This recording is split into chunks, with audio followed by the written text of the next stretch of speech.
Obrigada por aceitar o nosso convite. Tudo bem, Poliana, é um prazer aí estar falando com o Fantástico, com a imprensa. Com 22 anos de experiência na magistratura, na avaliação do senhor, o presidente cometeu crime? Veja, eu quando deixei o governo, eu fiz aquele pronunciamento e depois prestei um depoimento, eu deixei muito claro que nunca foi minha intenção prejudicar o governo de qualquer maneira. O que aconteceu, minha avaliação, uma interferência política do presidente da República na Polícia Federal, tanto na direção-geral como também na Superintendência do Rio de Janeiro, e entendi, pela relevância do assunto, que era a minha obrigação revelar, né, a verdade por trás da minha saída.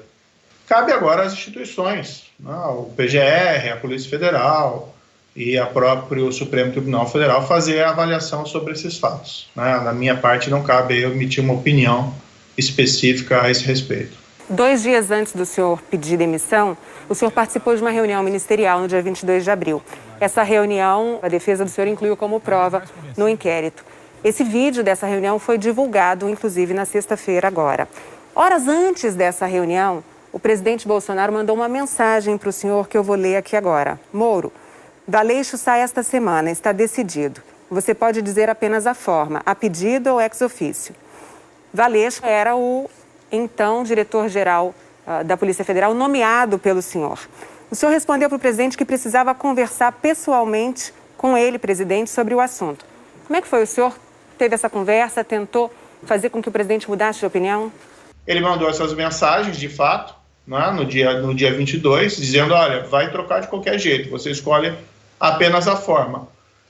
Isso, né, demonstra que essa argumentação de que não havia interferência, desejo de interferência na Polícia Federal não é propriamente correto. Esse vídeo é mais um dos elementos de prova. Nós tivemos a reunião, né, ministerial, no qual novamente ele externou essas situações, que ele iria trocar, intervir, né, porque os serviços de inteligência não funcionavam, ele precisava trocar e ele ali, me parece claro, até pelo gestual que ele realiza, que ele se refere a mim, ele fala à Polícia Federal.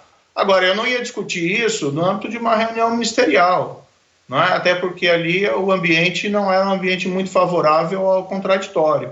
Na reunião, como o senhor mesmo mencionou agora, o presidente faz uma reclamação muito contundente, inclusive diz um palavrão, para dizer que estava preocupado com a possibilidade de quererem prejudicar familiares e amigos dele. Mas é o tempo todo para me atingir mexendo com a minha família.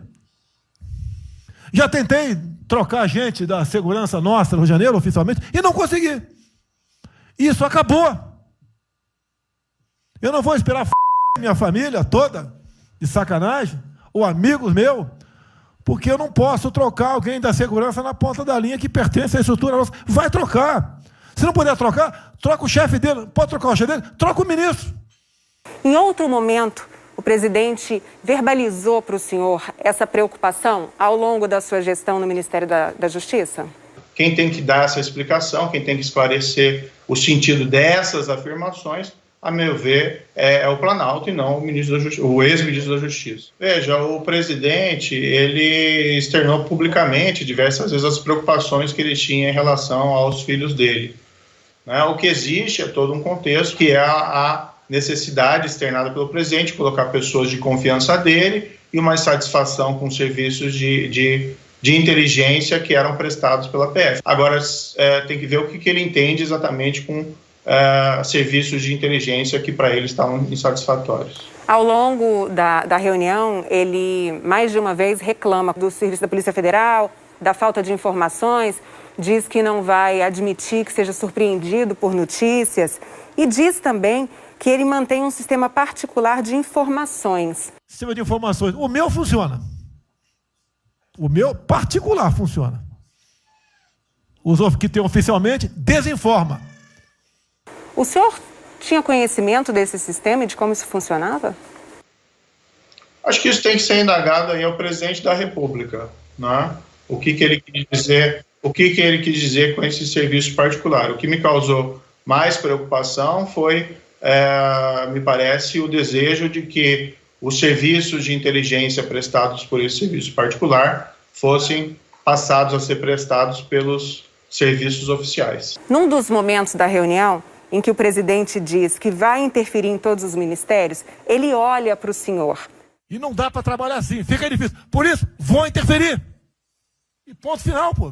Eu queria entender se essa olhada que o presidente dá para o senhor, olhando para a esquerda, que é onde o senhor está, para o senhor confirma que a interferência seria na Polícia Federal e não uma mudança na segurança pessoal e familiar dele, como em algum momento isso foi dito. Eu acho que o vídeo ele fala por si. Quando ele olha na minha direção, isso evidencia de que ele estava tratando desse assunto, falando desse assunto da Polícia Federal. E nós temos que analisar os fatos que ocorreram anteriormente, né? Ele não teve nenhuma dificuldade em alterar o serviço do GSI, inclusive do Rio de Janeiro. Ele promoveu até as pessoas envolvidas, sinal de que não havia nenhuma insatisfação. E os fatos posteriores? Os fatos posteriores são o quê? A mensagem que ele me manda na quinta de manhã, que ele fala mais um motivo para a troca, né? Após enviar uma mensagem relativa ao inquérito no Supremo Tribunal Federal. E, por outro lado, o que acontece? Acontece a demissão do diretor Valeixo. Em que momento o senhor sentiu que o presidente estava tentando agir de forma a que a Polícia Federal atendesse aos desejos dele, às necessidades dele? Olha, tem que entender, no fundo, essa questão da interferência na Polícia Federal, ela vem num contínuo, na qual eu ingressei no governo e até dei uma entrevista na época ao Fantástico, muito clara de que eu tinha um compromisso com o combate à corrupção, com o combate à criminalidade violenta, o combate ao crime organizado. E, em parte, isso foi realizado, especialmente a criminalidade violenta e o combate ao crime organizado.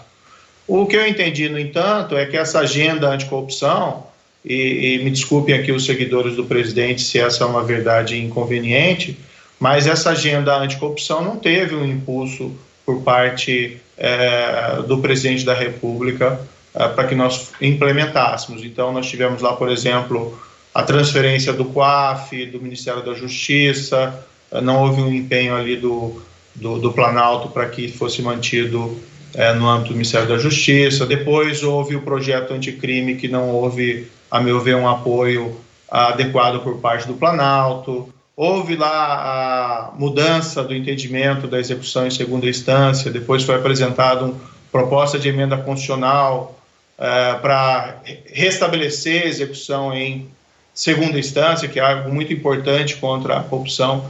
Não houve uma palavra do presidente da República em apoio. Então, essa interferência na Polícia Federal, a meu ver, ela vem no âmbito de um contínuo, não é, em que eu vi essa agenda anticorrupção ser cada vez mais esvaziada. E, recentemente, nós vimos essas alianças, né, que estão realizadas com políticos que não têm um histórico totalmente assim, positivo dentro da história, né, da administração pública. É certo que é preciso ter alianças no parlamento para conseguir aprovar projetos. Então, eu acabei entendendo, né, com essa interferência que, olha, não faz sentido eu permanecer no governo.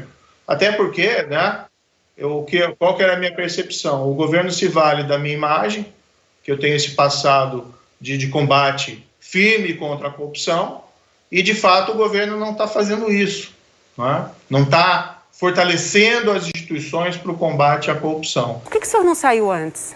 Eu fui permanecendo porque eu tinha esperança de conseguir avançar com essa agenda. Eu fui vendo essa agenda sendo esvaziada, e, para mim, realmente a gota d'água foi essa interferência na Polícia Federal. Em particular, porque a Polícia Federal, ela também investiga malfeitos dos próprios governantes. A pergunta que surge é se o senhor teria guardado alguma prova justamente para não parecer que teria sido omisso em relação a alguma possível conduta criminosa do presidente durante a sua gestão.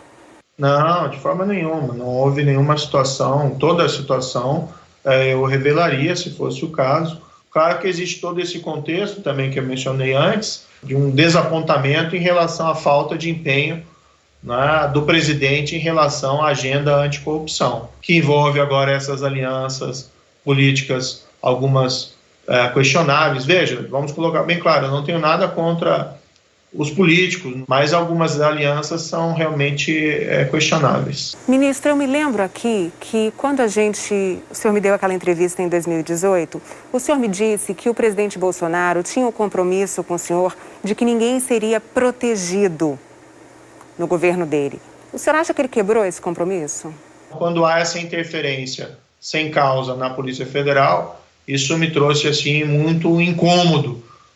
Se viu em outras situações, trocas, substituições, demissões em outros órgãos do Estado, notadamente na área ambiental, que também seriam um pouco controversas. Que outras trocas o senhor considera que foram controversas? Olha, a própria questão das substituições no Ministério da Saúde, eu acho que são absolutamente controversas.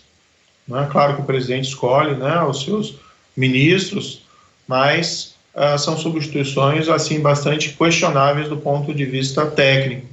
Eu quero dizer que eu também me senti desconfortável com essa gestão. A posição do governo federal em relação à pandemia, muito pouco construtiva. No dia da reunião, o Brasil contava com 2.900 mortos e mais de 46 mil casos de Covid. E esse assunto praticamente não foi debatido na reunião. Hoje a gente já passa de 22 mil mortos. O senhor que viveu o governo de dentro, por que a pandemia não foi discutida naquela reunião? Essa é uma questão que deveria ser dirigida principalmente ao presidente da República. O presidente da República tem uma posição negacionista em relação à pandemia. Houve um debate também sobre a questão de prisão, no caso de infração, descumprimento de isolamento e de quarentena. Teve alguns episódios, que foram até noticiados, de algumas pessoas que foram presas por violação de isolamento de quarentena, e eu sempre externei, a minha posição é que a prisão deve ser evitada ao máximo.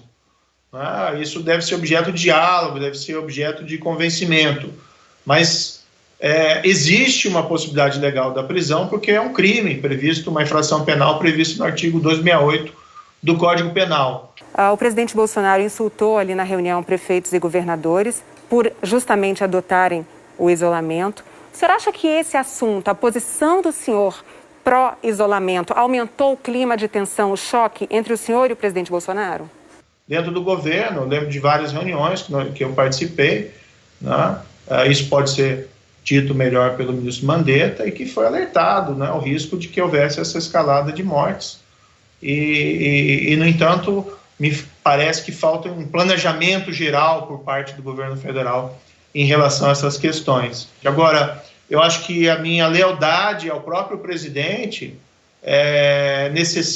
demanda que eu me posicione com a verdade, com o que eu penso, e não apenas concordando com a posição do presidente. Se for assim, não precisa do ministro, precisa de um papagaio. Em nenhuma circunstância se pode concordar com essa, vamos dizer assim, que o armamento sirva de alguma forma para que as pessoas possam se opor de forma armada contra medidas sanitárias. Mas foi justamente isso que o presidente Bolsonaro defendeu na reunião, que a população fosse armada, inclusive com o intuito de se rebelar contra governadores e prefeitos. E o senhor estava ali presente. Sim, mas veja, não há espaço ali dentro dessa reunião, isso me pareceu muito claro, não existe um espaço ali para o contraditório. No dia seguinte, saiu uma portaria assinada pelo senhor e pelo ministro da Defesa, aumentando a possibilidade do cidadão comprar munição de 200 cartuchos por mês para 550 por mês. Essa atitude do senhor foi resultado dessa pressão que o presidente fez na reunião? Certamente. Eu não queria também que isso fosse utilizado como um subterfúgio para desviar a questão da Polícia Federal, da interferência na Polícia Federal. O senhor achou que valia a pena a troca? Olha, isso veio um pedido do presidente e eu entendi naquele momento que não tinha condições de me opor a isso porque já existia essa querela envolvendo a Polícia Federal. Não foi a primeira reunião ministerial que o senhor participou. Elas tinham sempre aquele ambiente, aquele tom de xingamentos e ameaças que a gente viu no vídeo? Eventualmente, nessas reuniões, tinham algumas discussões veementes, o tom, no entanto, a meu ver, houve uma subida desse tom nos últimos meses. Ameaças, defesas de medidas ilegais. São questões aí que devem ser ditas por outros, a meu ver, né? É que o senhor ficou lá 1 ano e 4 meses, né, ministro? Bom, verdade. Durante essa reunião foram quase 2 horas. O senhor falou somente por 2 vezes. O senhor passou quase o tempo todo de braços cruzados, calado. Por quê? Quanto às questões relativas à interferência na Polícia Federal, eu tinha uma reunião com o presidente na quinta-feira, no dia seguinte. E, sinceramente, acho que esses assuntos eram mais apropriados de ser discutidos numa reunião entre eu e o presidente. Mas aí, durante a reunião, o ministro da Educação diz, por exemplo, eu, por mim, botava esses vagabundos na cadeia, começando pelo STF. O senhor, que já foi juiz, se calou. Por quê? Eu não sou presidente da reunião. É que pelo vídeo chama a atenção também a manifestação do ministro do Meio Ambiente, em que quer passar a boiada aproveitando a mídia distraída com a questão da Covid. E chama a atenção o senhor quase todo o tempo na reunião calado e de braços cruzados. Por isso que eu pergunto da sua postura na reunião. Olha, eu não estava confortável naquela reunião, isso me parece muito claro. Eu me sentia incomodado e por vários aspectos. Ficar calado não é uma forma de se omitir? Veja, eu estou dentro do governo, né? Então eu tenho também algumas limitações do que eu posso externar publicamente, certo? E eu já tinha esse problema que vinha há tempos em relação à Polícia Federal. Nas imagens da reunião, a gente percebe que o senhor deixou a reunião antes que ela efetivamente terminasse. Por quê? Bem, eu estava bastante desconfortável e incomodado naquela reunião. Como eu já disse, não tinha muito espaço aí para contraditório. Eu acabei saindo, eu queria ter saído antes.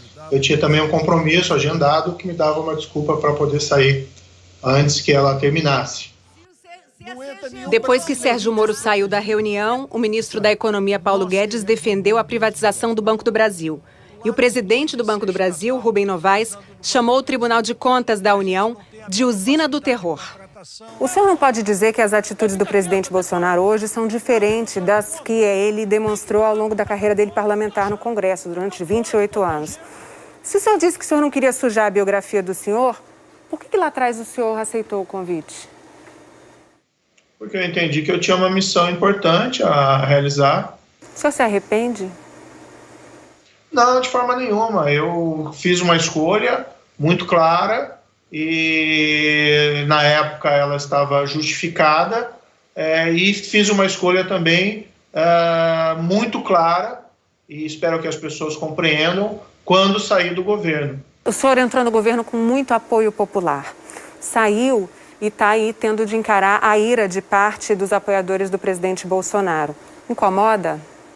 Eu acho que algumas verdades inconvenientes surgiram. Muitos apoiadores do próprio presidente, antes da minha saída, me diziam um tanto quanto frustrados contra essa falta de empenho maior, né, na agenda anticorrupção. Muitos acusam o senhor de ser candidato. Outros pedem que o senhor lance a candidatura antecipadamente. Onde que o senhor está? Em que lugar que o senhor está? Nós estamos no meio de uma pandemia muito grave, muito séria, né? E aqui aproveito para externar minha solidariedade a todas as famílias que perderam entes queridos. Eu acabei de sair do governo, né? Eu vou ter que reinventar a minha vida. Ex-juiz, ex-ministro, futuro o quê? Como eu disse, eu preciso agora toda essa turbulência em decorrente da minha saída, da pandemia, e eu estou encontrando uma maneira de me posicionar. Agora, o que eu sempre disse é que eu quero, de alguma forma, continuar contribuindo, seja na área privada, seja no debate público, com essas discussões que envolvem o país. Agradeço o senhor ter aceitado mais uma vez esse nosso convite para falar para o Fantástico. Então tá muito bom, eu agradeço também a oportunidade, acho que eu devo isso à população brasileira.